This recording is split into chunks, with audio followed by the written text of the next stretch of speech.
Vyzerá to tak, že svadba v kostole či na úrade a potom cesta peknou limuzínou do nejakej reštaurácie na hostinu je už pre niektorých nudná klasika. Ale ani v tomto smere sa fantázii medze nekladú, počnúť s netradičnými pozvánkami až po cestu na hostinu v MHD. Tak to urobili aj mladomanželia v Košiciach. Namiesto do drahého nablískaného auta nasadli aj s celým svojím sprievodom do električky.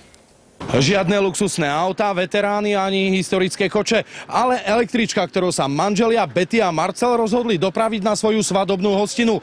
S úsmevom na tvári nad týmto unikátom krútili hlavou nielen okolo idúci, ale aj samotní svadobčania. Ľudia zďaleka pozerajú, že vlastne čo to za električka je svadobná jazda, to nie je bežná vec.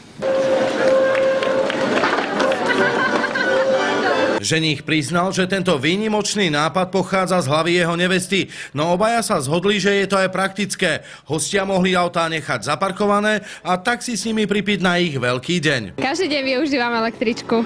Som rada, že tak sa rozhodla. To je také vhodné, že takáto veľká grupa sa tam môže naládovať a pekne spolu ideme, že to nie je také potrhané. Počas jazdy sa vo vnútri spievalo a takmer aj tancovalo.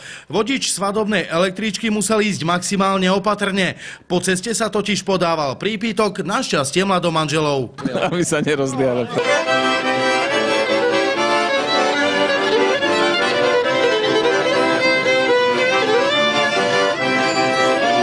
V dopravnom podniku si dali záležať, aby bola svadobná električka doslova naleštená. No a ozdobovali si ju už samotní svadobčania. Špeciálne sme im pripravili na miesto čísla názov Svadobná jazda. Svadobné vozidlo bolo super. Z Košíc Jozef Kačmári, televízia Joj.